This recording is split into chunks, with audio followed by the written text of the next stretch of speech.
The Secret Sauce in partner with Thai Institute of Directors IOD present Boardroom Wisdom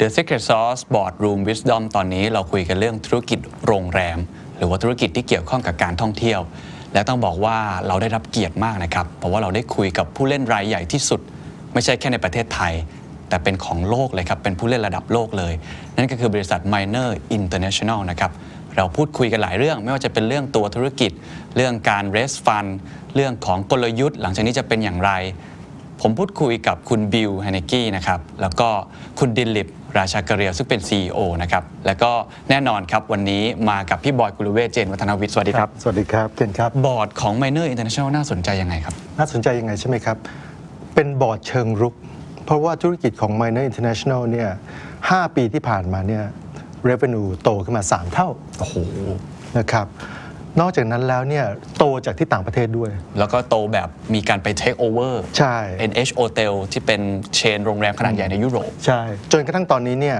revenue ของ ไมเนอร International เนี่ย 70% มาจากต่างประเทศเรามาดูกันไหมครับว่าบอร์ดที่เป็นเชิงรุกที่สำหรับบริษัทที่โตเร็วขนาดนี้เนี่ยเขาทำงานกันยังไงและที่สำคัญก็คือคุณบิล ไฮเนกี้เนี่ยจริงๆก่อนหน้านี้เป็น founder แล้วก็เป็น CEO ครับแล้วเขาก็เพิ่งขึ้นมาเป็น chairman ถูกไหมฮะเป็นแชร์แมนมาพักหนึ่งแล้วแต่เป็นแชร์แมนที่ควบกับ CEO แต่ตอนนี้เนี่ยเป็นแชร์แมนเฉยๆแล้วก็ได้คุณดิลิปเนี่ยมาเป็น CEO ยิ่งน่าสนใจว่าคนที่เป็นเจ้าของแล้วก็ขึ้นมาเป็นแชร์แมนเนี่ยโรมันเปลี่ยนไปอย่างไรใช่อันนี้ยิ่งน่าสนใจใช่แล้วสุดท้ายบัดไม่ท้ายสุดนะครับก็คือว่า ไมเนอร International เนี่ยก็ได้คว้ารางวัล Board of the Year นะครับของ IOD ประจำปี 2018 ซึ่งเพิ่งจะได้รับรางวัลไปเมื่อปลายปีที่แล้วนะครับเพราะฉะนั้นวันนี้พิเศษจริงๆครับ50 ปีที่ผ่านมาของความสำเร็จ ไมเนอร International หลังจากนี้โรดแมปจะคืออะไรข้างในห้องบอร์ดรูมเขาคุยอะไรกันลองไปฟังกันดูครับ So Mr. Bill and Mr. Dilip thank you for joining us today I think we are living in a very difficult time COVID had an impact all the industry all around the world let you tell me about your business situation today? Well, who would like to take this one first? Today I think we're facing a crisis that we've never faced before. Certainly this is my first pandemic and it's much worse than anything we ever saw with SARS or even during the financial crisis. I think all other crises are more like a walk in the park compared to this. What about you? I think it's the same. What started as a pandemic or humanitarian crisis has now turning out. What we are worried is that it's turning out to be an economic crisis, which I think it's not just specific to Thailand, but it's a global crisis, and that's the reason. We've gone through many crises before in Thailand, but this is the first time where we're facing a global crisis, which is worse than the global financial crisis as well. And the long-term implications of this is going to be quite severe. Right. So how does it affect to Miner International? Well, how big? The effect is huge because during the second quarter, which was probably the worst period when many of the countries in the world were locked down, we had little or no income coming in across the hotels and the restaurants and the lifestyle. Fortunately, we were able to pivot very quickly in food, and we were able to pick up in delivery what we lost in dine-in.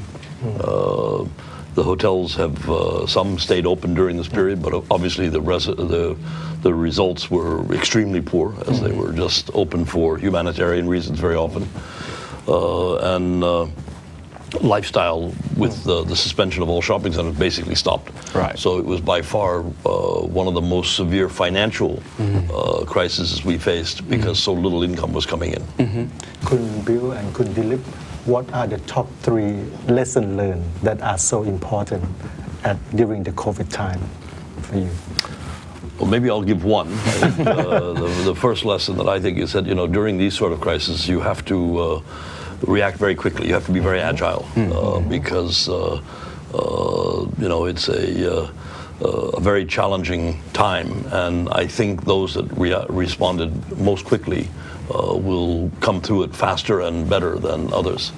I think a second rule is really the conservation of cash. You know, I think when you see a situation like this where basically you have a huge overhead of staff, we have a very large staff scattered around the world, as well as lots of responsibilities, financial responsibilities, leases and other requirements that we have to meet. It was important to conserve cash and in our particular case also raise cash. So cash truly is king during a crisis. Maybe the third one I'll leave the Bill. I think for us, in addition to the two, survival was the main criteria because people talk about medium-term, long-term plan and all those things, but it doesn't work in this crisis because you have to think about today, you have to think about what's going to happen next week and act really fast. And also the well-being of our team members was also important for us because thankfully, we employ about close to 80,000 people all over the world. And so far we haven't been affected, any of the team members with COVID. So we had to take all the precautions to make sure our team members were safe and their safety was good, and also help them as well. So I think, and then from a business perspective, we had to make sure that we plan for survival, and we had to take all the necessary steps to see what would be, you always look at the best but plan for the worst. So that's what we did. So can we talk about financial position? You have raised capital around 25 billion baht, right? Such as bonds, warrant, and also right offering. So what is the result and what is the purpose of this money? Well, I think first it was to prepare the company for the crisis that we're facing. We don't know how long COVID will last. We don't know how much it will affect us. So I think it was important to make sure that we had sufficient funds to take us for the foreseeable future. And I think it was also important that we move quickly because our industry, like the transportation industry, the hotel industry, hospitality is probably the most severely affected. And I think the ability to raise money if one waits too long will either get impossible or very expensive. So we chose to move very quickly. And we were rewarded by, I think, outstanding support for the bond offering. The rights offering was oversubscribed, and the share will go ex-warrant tomorrow when it's given to all existing shareholders. So are you confident what you have done will ensure your survival? How long will COVID last? We don't know. That's it. We don't know either. So, but for the time being, yes, we're quite comfortable seeing it through into the next year. If we look at this COVID situation as not only as a risk but as opportunity also, what are the opportunities that has presented to Minor International? The first opportunity, I would say, is a learning exercise. We've learned more from this crisis probably than we've learned from learning any exercise. It's a real learning exercise. I think, beyond that, Dilip can comment. I think, it has actually presented us with quite a few opportunities because, I think with this crisis, whether we like it or not, most of the bigger companies will survive because of their strength. And as Kunbil was saying, we have shored up our liquidity to make sure we have enough cash to last us for the next 12 to 16 months. So we don't have to worry about it. And also the fact that, the company is strong from a distribution, digital perspective and all those things.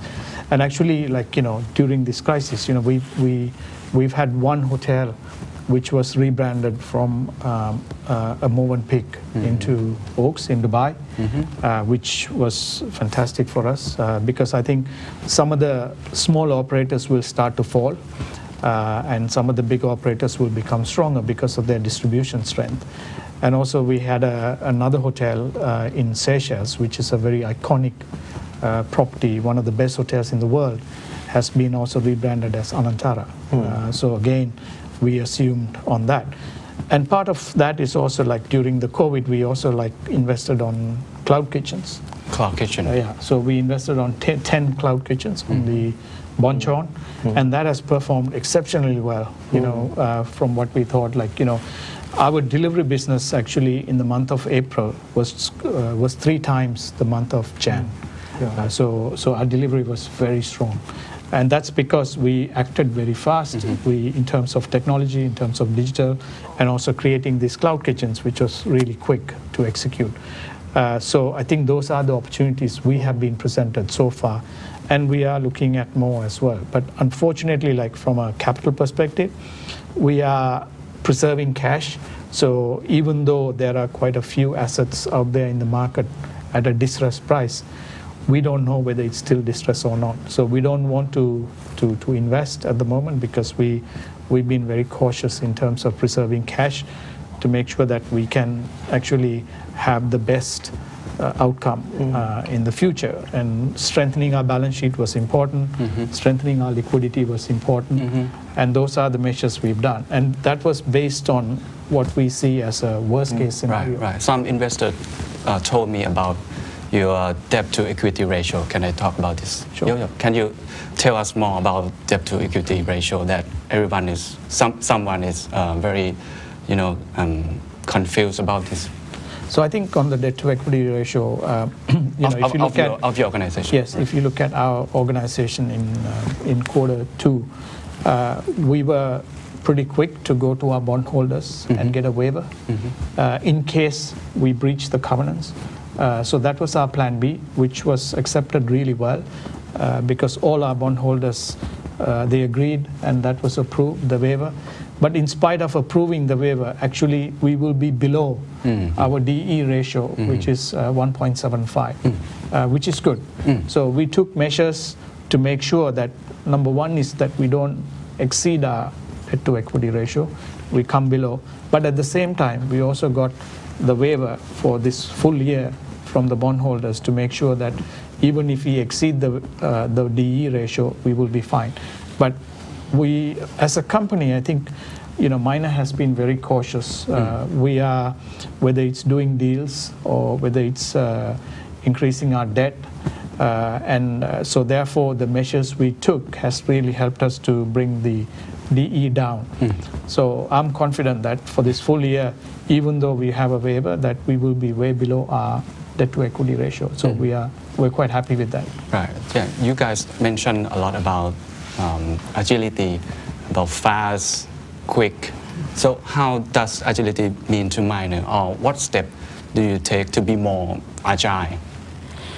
I think part of it is, as I mentioned, was responding quickly and making sure your organization can move quickly. And I think in this particular case, we saw that our teams have worked together through many other crises, and they were able to come together quickly and focus on the challenges that we saw and adapt to the new norm that we saw working from home. We saw retail outlets closing. We saw hotels closed all around the world. We had to focus on safety issues, ensure that our staff were safe, that they're well protected, ensure our guests, our customers, whether for food, were looked after. We also had to continue to operate during a period when many people were working from home, but our operations, it's very difficult to deliver food or cook food from home for an organization the size of ours. So we were able to ensure that not only the safety of the staff, as we said, but also their ability to do business and continue without interruption to our customers. Right. So Miner is very huge, very big company, big organization, a lot of people, 66,000 people, right? So how do you balance between agility, because you were very big and quick? How? It's the way the organization is structured, because we started the transformation, business transformation process pre-COVID. Actually, it started last year, and the good thing was we had a good head start because our restaurants in China were first to be closed because of COVID. So we learned really fast based on what was happening in China. So China, actually, we took the lessons from China And then China now post-COVID is doing about 80% of pre-COVID levels. They're back to 80%. And the hotels are back to about 70% pre-COVID levels. So when COVID hit Thailand or the other countries where we operate, we were able to move really fast to protect our employees, to protect cash, to restructure the manning, to plan work from home, to plan the technology, the new technology, digital things which we have done on the food side, because we immediately extended for example, the BOGO by another month. So we were very quick to act, and that actually really helped us in terms of the food. Actually, the food on the delivery side, our mix pre-COVID is about 30% of the total sales. And delivery actually became 75% of our total sales because delivery levy. And the month of April, we saw delivery like 3 times. Oh, wow. And today, the delivery continues to increase. And now our dine-in business is about 60% of pre-COVID, which is good. But that's because of some of the plans and some of the actions we took to get the business back on its feet. So we were agile, and we also transformed the organization, where people are now more multi-skilled rather than working in silos. So that was another thing we did. Now, Minor International has been an inspiring story for everyone. A company that was a local company that has grown 3 times in the past 5 years. Now you have 535 hotels, 2,212 restaurants, and your revenue is 70% from abroad. Who do you benchmark yourself against right now? And in 3 years' time from now, what will happen to Minor Group? How will the world see Minor Group differently from today? I think benchmarking, we try to take really a global standard. We're looking at the best players in the world. So we measure ourselves against players like Marriott or Four Seasons or Aman or anyone in the world. And we try to measure that. The same thing with food. We're measuring always our performance in food against Yum brands or McDonald's or anything else. I think if you're going to be a global player, you have to compete at a global level, and you have to measure yourself on that global level. We can't consider ourselves a Thai company. We have to consider ourselves a global company.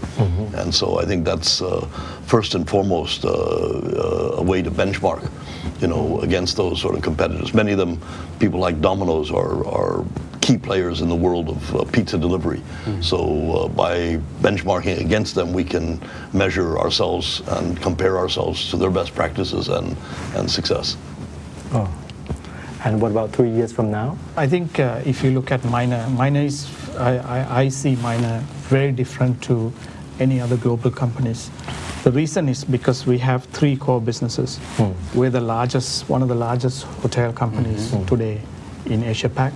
We now rank 22 in the world, in the largest hotel companies in the world. On the food side, which is a cash business. We are the largest again in Asia Pac, and then we have also the lifestyle as well. So our businesses are very different, and not many businesses actually have our same business model. And the reason being, because we've always been driven by an entrepreneur. So it's not a paid CEO or a chairman who's running the business. It's an entrepreneur who runs the business. And we've been very opportunistic in terms of acquiring all these new businesses as well. I don't think any other, say if you take Four Seasons will not acquire another brand. They will want to stay as Four Seasons. Aman will want to stay as Aman. But in our case, we have 8 brands today, and 8 brands are positioned in the different segments, which means we can also capture our guests in all the segments. We're doing the best safari experience in Africa. We have the Anantara brand, which is now today seen as the number 6 luxury brand in the world. Wow. We have Avani, we have Tivoli, we have NH, which is a global brand as well. And then if you look at the food side, again, on the pizza, we command the market here in Thailand. On bonchon, I think we're the largest chicken player today in Thailand as well. So I think, that actually helps our business to be very agile and very focused and very strategic with the different pillars we have. So in 3 years from now, I think I would say the business, I think we will stick to our knitting. I don't think we're going to go and buy something else, but we will stick to the three things. But within the three business segments, I think there will be more opportunities which will come where we can really grow the business and make it much stronger. So it's about diversification Yes. also. So let's talk a little bit about disruption. Yeah, can we talk about hotels industry first, right? Because some said to me that it will return to a normal level about 2 years or 3 years from now on, right? So what is your strategies? What is your reopening strategy or strategy to survive in this period about tourism industry? I think you're absolutely correct. I think tourism will return. I think people need to travel, both for business and for lifestyle or leisure. We live today, for experiences very often. So for me, there's no doubt in my mind that it will return. How long it will take to return to the norm that we saw before, I'm not sure. It's probably going to be minimum another year, and possibly 2 or 3. One of the things that will have a big role to play is whether we have a vaccine or not. But as we've seen already in China and in other places, you have to begin to operate even without a vaccine.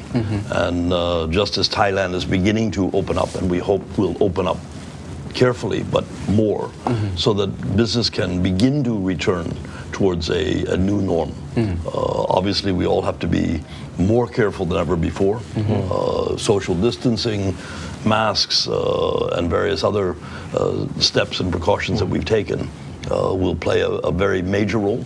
But I think on the upside, I think people will show more confidence in branded products, whether it be food brands or hotel brands, because they know that there's a great deal of effort and concern that goes into that, and the reputation that one has to have and build always. So I think that we'll see a new norm, and we'll see a continuous improvement.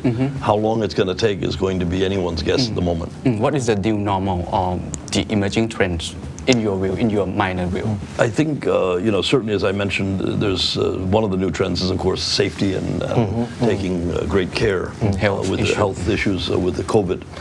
But also I think we're going to have to find other sources of revenue because I think revenue will be so severely affected because of the airlines and everyone else that is indirectly or directly affected that we'll see the recovery will take time. And it's not going to be a V-shaped recovery. It's going to be more of a U-shaped recovery. And we just have to be patient. And during a time like this, you have to make sure that you don't run out of money. As Dilip said, you have to survive first in order to give the opportunity to continue to grow. I have talked to Kun Big. Kun Big tell me that you have launched beyond business beyond COVID-19. Can you give us some example? I think the BBC, or we call it Business Beyond COVID, is actually, we launched it as 3 phases. The phase 1 was now, which means protecting our employees, safety, cash flow, preserving cash, making sure we have enough liquidity, raising funds and all those things. And then we go into the medium phase, which is what we are in now, and basically planning on opening, closing hotels and what we are going to do. And I think the customer demand in the future will change quite a bit. I think we see the customer demand focusing more towards villa or residential type products because today we see our hotels, when we have opened our hotels, the first rooms to fill are residential and villas because they want to feel safe. They want to have their privacy and all those things. And then the normal rooms fill up. Usually it's the other way around. So that has changed.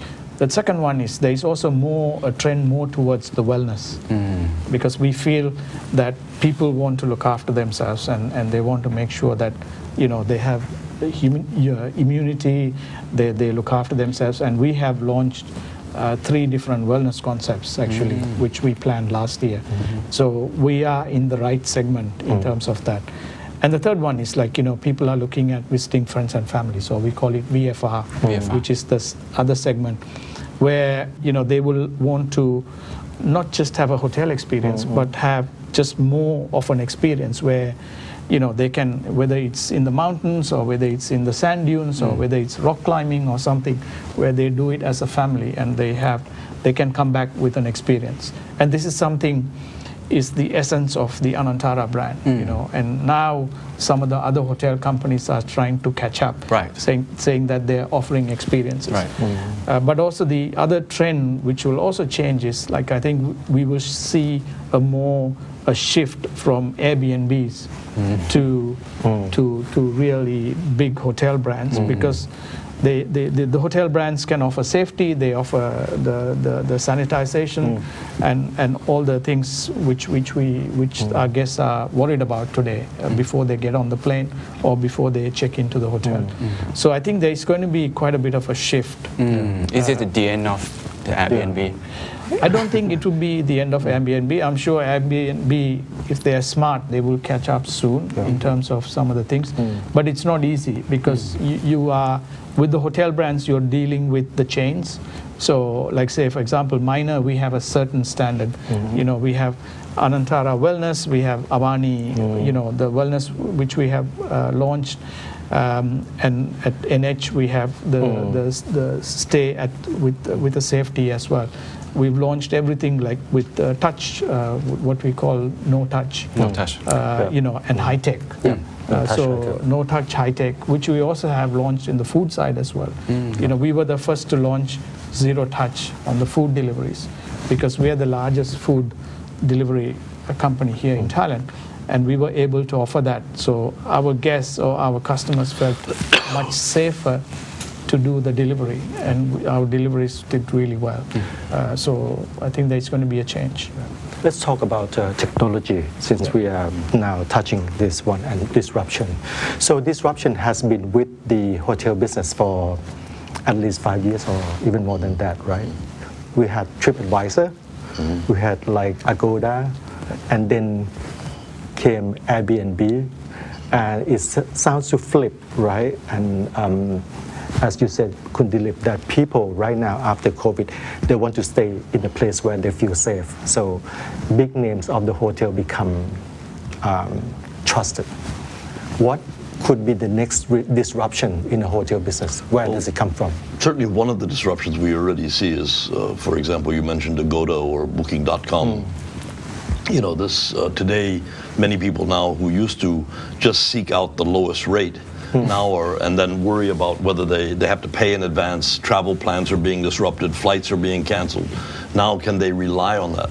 So what we have noticed is a greater return to the websites directly of the hotels because they will generally guarantee that you can get a refund even if you make an early booking. And allow more flexibility in this new norm that we see of travel. So certainly that's dealt a bump in the road for people like Agoda and Booking.com. And as we can already see, the travel industry, many of them have had to lay off people now. And I would say that from our digital technology, we've been using this opportunity as a way to move more quickly ahead while others are having to contract. Yeah, because we see that also like on the food side as well, because if I look at the food, we launched 1112D for Minor, so which means you can buy all our brands within one website, and therefore we were able to switch the business from the aggregators to our brand as well by doing that, because today you can buy pizza, you can buy burger, everything in one marketplace, and also the fact that we've managed to create a data lake with all brands into one has helped us a lot because the customer reach is much more, and we are able to reach out to our customers with the offers and promotions and all those things, which we couldn't do in the past because the brands were working in silos. On the hotel side, it's the same thing. Our digital platform is quite strong. Even though, yes, the OTAs, they spend a lot of money on marketing, which we can't afford to do that. But at the same time, we see that there's been a shift from the OTAs to us. And even most of the OTAs are now becoming meta search as well, because how they started, and it doesn't work that way. So now they're becoming into a meta search engine where they're getting rates from every single platform to sell it, to on-sell it. But the guests are not comfortable, as Kunbil was saying, to go and buy it because they're not sure what will happen. But so they then go to the brand, because when they go to the brand, they have a direct communication with the brand. Have you ever considered about your platform, hotel platform, to compete with the other OTA? Like you just launched your delivery platform, right? Yes. So what about online travel agency?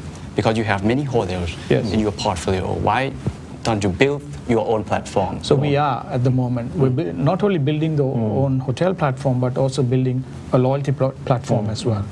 So the loyalty platform will go across all our 8 brands today. So if you're an Antara customer, you can go to NH, you can go to Oaks, you can go to Avani, anywhere, and you will be a loyalty customer across that. So we are extending that, and that will be launched early next year. So the hotel becomes almost like an OTA.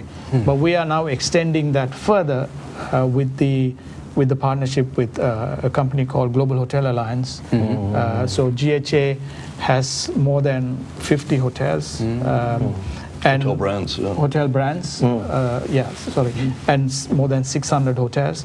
So like Kempinski, Omni, Marco Polo, Pan Pacific, and also, so it becomes almost like a Star Alliance model where you can use any of the airlines or any of the hotels, but you get the benefit across all the brands.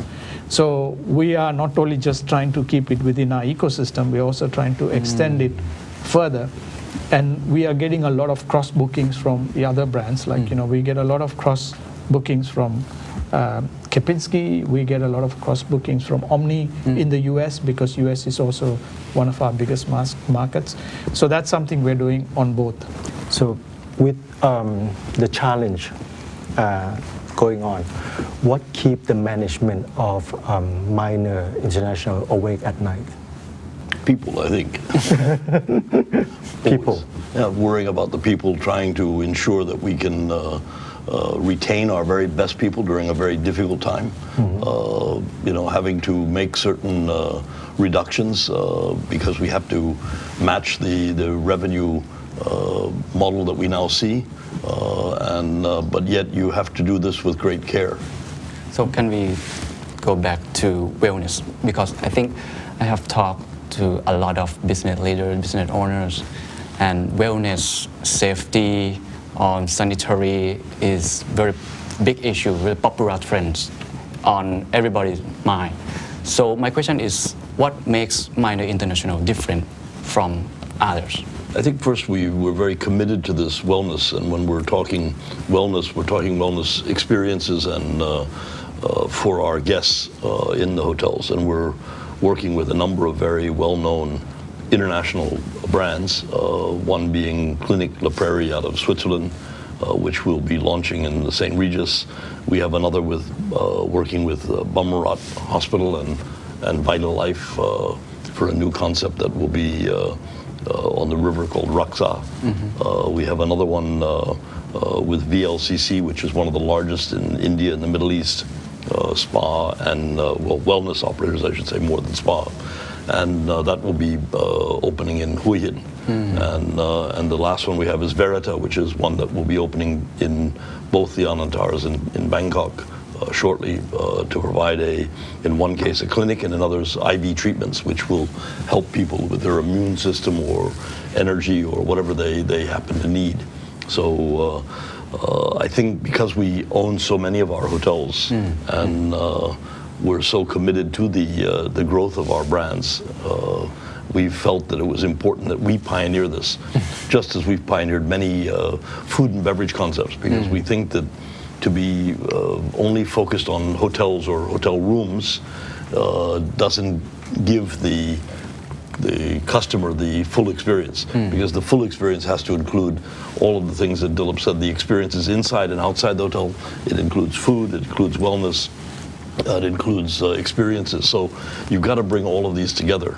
And I think one of the things that will set us apart from many of the other international chains is our emphasis on trying to pioneer some of the best and most exciting experiences and wellness packages that can be available to all of our customers. What about you? I think it's the same, because I think, in fact, the wellness, it's 4 different pillars. Like, if you look at each of them, the wellness model is different. So we're pioneering all 4, and basically, you take the best, and then we will roll it out, and that's the whole thing. And actually, today wellness has transformed in a big way today. Like, because Thailand is very famous for its spa, pampering, and all those things. But I think customers are looking beyond that, because I think Thailand as a destination is strategic from a health and wellness perspective, because there is a lot of people who would like to come here, whether like the clinic La Peri is like, instead of going to Switzerland and staying in a cold country and all that, like you can come to Thailand, where you have the weather, you have the people, you have the food, you have all the other experience whilst you're doing your wellness as well. So that's something which we are trying. And it's all aesthetics, it's IV treatment, so basically you get treated for what deficiency you have instead of just giving you a vitamin boost. And each of the wellness is focusing on different types of customer segment. And the wellness is good because, when you have a wellness concept, the length of stay for our guests, you're looking at least 7 days to 14 days. So immediately you increase the length of stay, and they're willing to pay because people want to look after their mind, their body, their soul.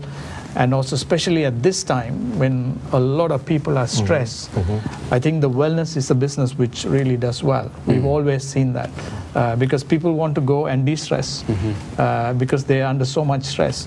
So I think we feel it's a model which will take off really well. Just the way we are positioned today in Thailand.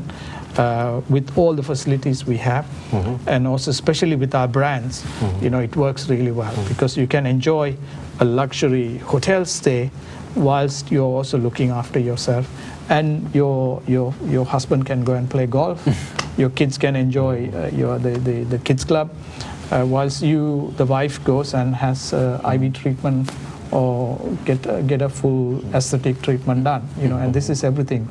We're doing stem cells, we're doing everything. So I think we've taken the wellness to another stage.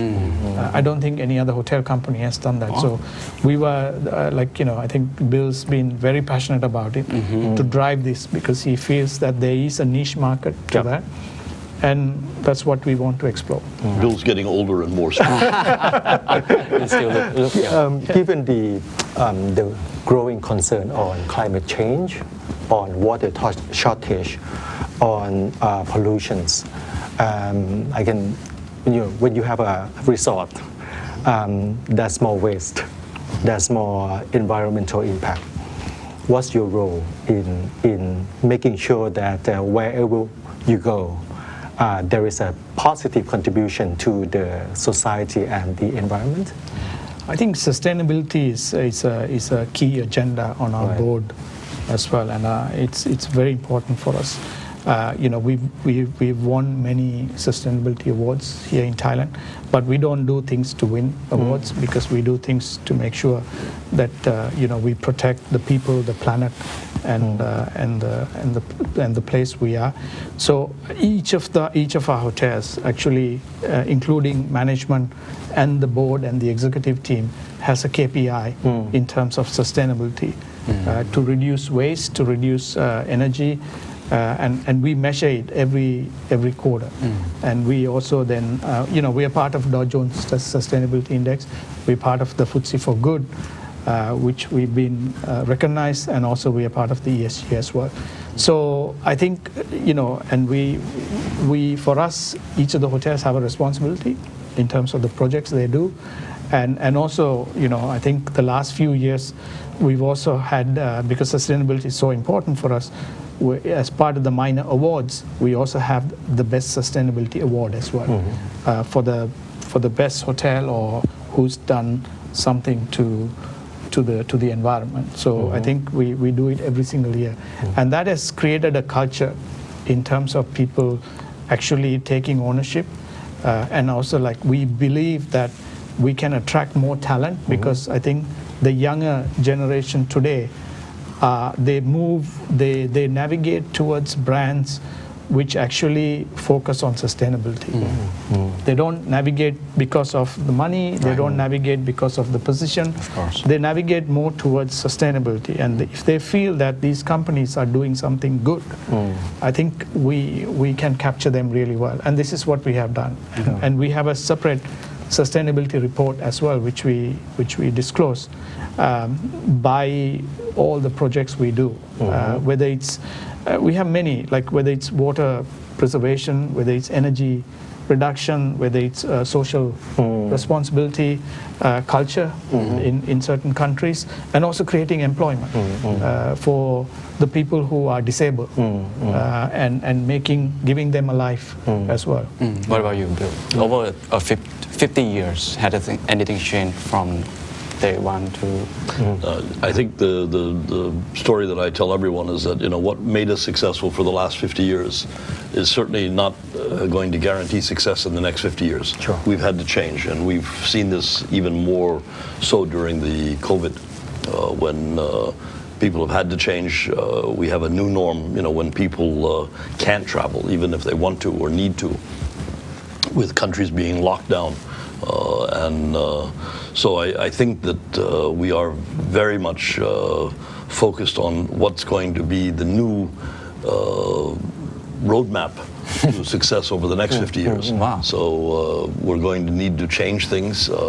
We've got Gen Z, which has got a very different view. They may not want to work for a company for 50 years anymore. They want to work for a certain period of time. They want to achieve success. They want to achieve financial rewards. And then they may want to do something completely different, which is very different than the world we used to know, where you rewarded longevity, you rewarded people that spent their life and their careers building a company.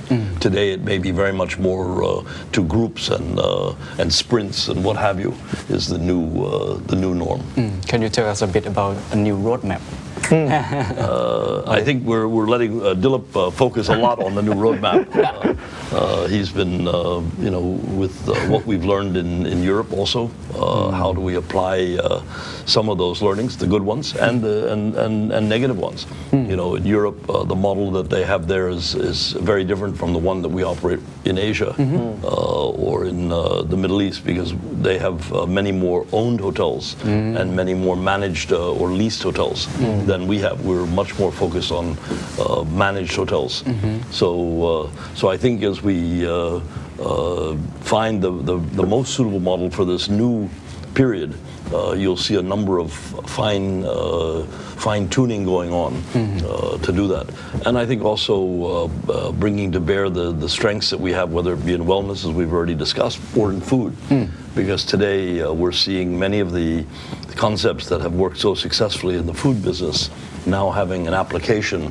Coffee clubs replacing all-day dining restaurants in Holiday Inns or various other hotels. So there's going to be a lot of new things that are going to be happening. Not only technology, but also in new products and what have you. Bonchon chicken was a new, very hip product, I would say, that we're very excited about. It's been receiving rave reviews. It's probably one of the top chicken brands today in Thailand and growing very quickly. We've opened the first store in Phuket, and it was resounding success. We did the first one in Chiang Mai, also a resounding success. So we're seeing this has application all over Thailand, and perhaps it has application in the right with the right team and the right group in other parts of the world. So we've seen the success of Coffee Club in Australia, and now we're trying to replicate that in other markets around the world.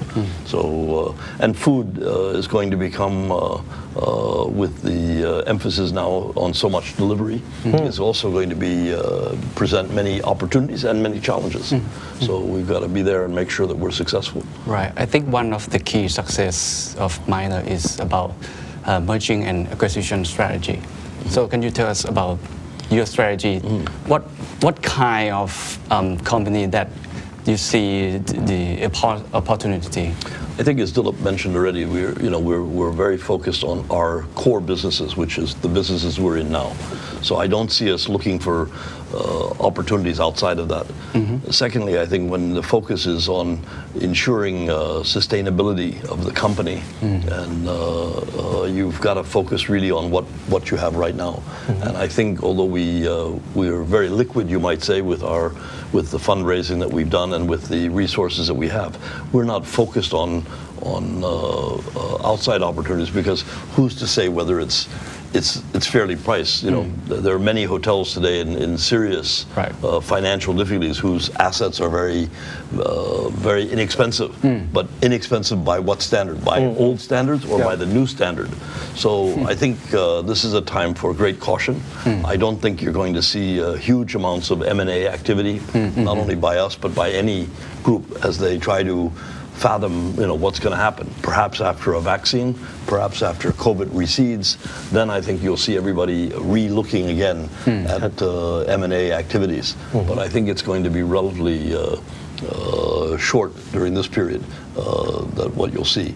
We continue to have strategic interests in companies like BreadTalk, which we recently privatized in Singapore. We hold approximately 26% of that company. That's another global player. They operate in London, China, all through Asia. They operate, did Typhoon, the Chinese restaurant in many countries. They've got BreadTalk operating. We've always been a strategic shareholder for the last probably 20 years with S&P. We hold about 36% of that company, I think. And that's another very large Thai player, and also with international operations.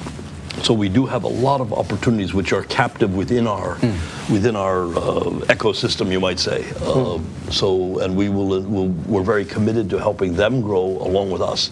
So in the hotel business, we own 50% of Elawana, which is our African partner, and we're committed to that. NH Hotels, we acquired about 95% of that. So obviously we're very committed to that, but we still are a public company there, and but we'll be looking at where that should go in the future too. So we have a lot of growth opportunities right within our grasp, and I think if we focus on anything, it will be primarily those. Let me ask you something about M&A, because Minor International, your business model is expanding a lot from M&A, but M&A to me is like a wedding. It's just a transaction at a time. But how do you get all those groups that you took over to align the culture, to align the understanding, the value, the belief, and become one single Minor International? I think if you look at some of the M&A transactions we have executed in the past, maybe I can give you some examples. Like when we acquired Tivoli portfolio, it's the first time Minor stepped out of Asia, Middle East, and Africa into Europe. So which was a portfolio which was based in Portugal and Brazil. So 14 hotels which we acquired because it was very opportunistic. The brand's 85 years old, well established, commanding number one position in those countries and all those things. So what we did was, unlike some of the other hotel companies, we actually we set up our office there, and we take the best practices of those people, and we see how else we can help, but with our distribution, with our strategy and all those things. So we don't go in and change everything in day one because that will be a total disruption. Sure. And you pretty much you lose the value of the company and you lose the essence of the company because it's the people's strength. So what we did was we built the strength of the talent of the people, but we integrated it with our officers here so that we can sort of start to create the same culture, create the same values and all those things, training, everything else. And actually that has been really successful because, you know, for example, we acquired the portfolio for 292 million euros. We spent 50 million euros because we felt the properties needed renovation and uplift because it was owned by a bank and it was not their core business. For us, it was the core business, so people felt that mine has come and truly transformed the brand. And then eventually, like, you know, as part of our divestment strategy, we managed to sell 3 hotels, which we did a sale and lease back for almost the same price as what we acquired the brands for. And we, in the process during 2011 to 2017, we also managed to almost double the EBITDA as well in terms of the performance. So thanks, Kundalit. It sounds to me like through your acquisition, you learn from the best. Yeah. So back to the question that Ken asked, what differentiates Minor International from others? It's not really about the portfolio, which is quality portfolio. It's the portfolio of excellence, of learning from the best and use maybe Bangkok office or the head office as the center of excellence. Am I right? Sure. Yes. I think you might also, you know, I think with a closing comment for NH, when we acquired NH, you know, many people assumed that we were acquiring it, you know, for their profits, for their assets, and those were certainly part of the consideration. But I think one of the most important things is we got about 1,000 people at a time when we really wanted to beef up our own human resources. They had a lot of people in their technology sector. They were very experienced in their clustering, and as a matter of fact, we sent no one to Spain after the acquisition, but we brought 3 people back from Spain to the head office here to help us and work with us. So we didn't buy them just for their assets and their earnings. We also bought them for their people and the culture and the learnings that they had inside their operation, because they're a company that's I guess nearly as old as we are in the hotel business, and they ran a much bigger portfolio than we do and a much bigger size of organization. So there was much that we could learn from them. So Minor is very big, right? And I think small and medium hospitality entrepreneurs look up to you as a role model, right? But they are very small. They're very small. They cannot took merging and acquisition strategies and things like that, right? So what is the recommendation or suggestions to them for survival or for business growth? I think, you know, the thing I always tell you is you have to be patient. You know, I think too many people want to achieve success too quickly. We see many people trying to adopt our model of hotels, food, even lifestyle. And it takes time. You know, we're an overnight success that took over 50 years. And, you know, if you try to achieve it within 5, it's very difficult. You know, we started with 1 hotel. Today we have over 500. We started with 1 restaurant. Today we have over 2,000. But you have to be patient to build that sort of both the organizational structure as well as the people structure and the corporate culture. So to me, definitely for entrepreneurs, I would say, be patient, you know, build solidly and go step by step. You know, you can't run at 100 miles an hour if you don't first learn to walk at 5. That's true. So I think a lot of people try to run straight to 100 miles an hour. You wrote a book, The Entrepreneur, Yes. right?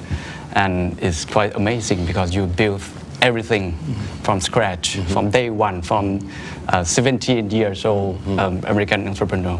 So I think the subline of your book is 25 golden rules for global managers, something like that, right? So I think if you have to write it now, what is the first rule?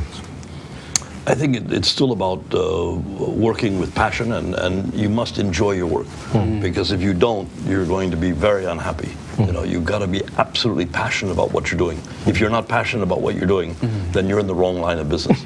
So I think that's always been the same, and I think it will still be the same. Some things won't change. Working hard isn't going to change if you want success. You don't get success by sleeping all day. So I think there's many things that are benchmarking. Measuring yourself against the very best in your industry, the competitors, and is just as important today as it was 50 years ago and as it will be probably 50 years from now. You're always going to be learning from those sort of things.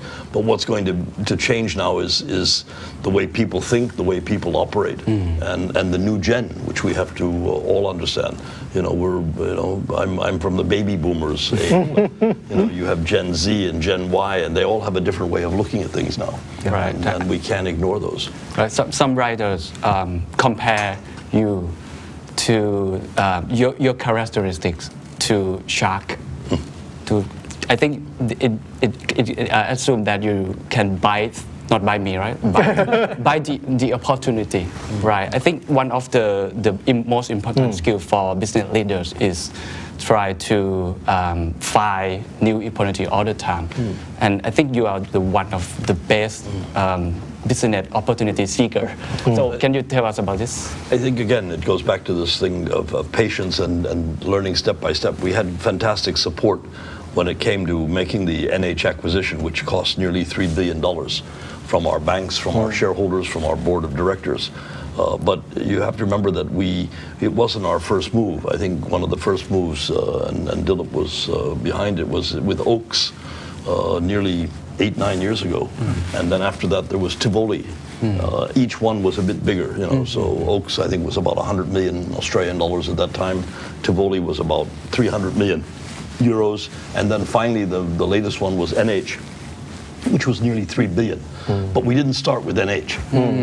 Today you could see a lot of companies, and some of them are very close to home here, that have started with a very big acquisition, and then they find it very difficult because you can be too ambitious sometimes. You can aim too high. And that's fine as long as you have all the resources. But if you run out of the resources or run out of cash, as we've seen, many companies that had some very good brands and had some very good projects here in Thailand, but they followed a similar model with developments and hotels and food, but they didn't have the sustainability, and they perhaps moved too fast. So you've got to do it.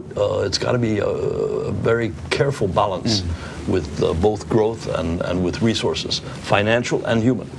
Passion and patience. Passion and patience. So can we get a bigger picture? Thailand as a country. Tourism industry plays a big role, right? It drives around 15 to 70% of Thai GDP, and we have to say that Thai government have a response on COVID-19 very well. We are one of the best country respond on this issue, but we have to balance between economy and health, right? Because every country try to close the border, and I think last few months you just wrote a letter to our Prime Minister Prayut Chan-o-cha about this issue. So what do you feel now, or what steps should Thai government take to maintain the balance? What is your recommendation? I think we were one of the first companies to call for the government to close down and lock down. You might say hotels, restaurants, and everything else, to take quick action, because we'd seen what happened in China. We could see what was beginning to happen elsewhere, and I was very pleased that the government did exactly that. They did move very quickly to close down and to bring things under control. And today we have the success that Thailand has achieved with COVID-19 in fighting it. But we're now moving to the next phase, and unfortunately, if we don't adapt, we're likely to find that the cure is worse than the disease. The economic pain that we may suffer as a result of keeping our borders closed. It's almost like the trade wars, but it's only this one is about tourism and health, and we closed our borders so that to protect ourselves. And you could say the same thing about trade. If you close your borders, yes, it may be very good for your country, but how do you then grow, or how do you then play a bigger role in the rest of the world? So Thailand also has to play a major role in helping the world to emerge successfully from this crisis. We have many neighbors which are fighting the crisis, and they may even have it more seriously. But the minute they have it under control, whether it be in Singapore or Malaysia or Hong Kong, all of which have had relapses, we have to be ready to support them and to begin to open up again. But we have to do it with great caution. But nonetheless, if we don't open up, we could see that this economic recession and crisis that we're facing and health crisis is going to be with us for many years to come. So it's absolutely critical that we find a middle ground, a middle road to emerge from it.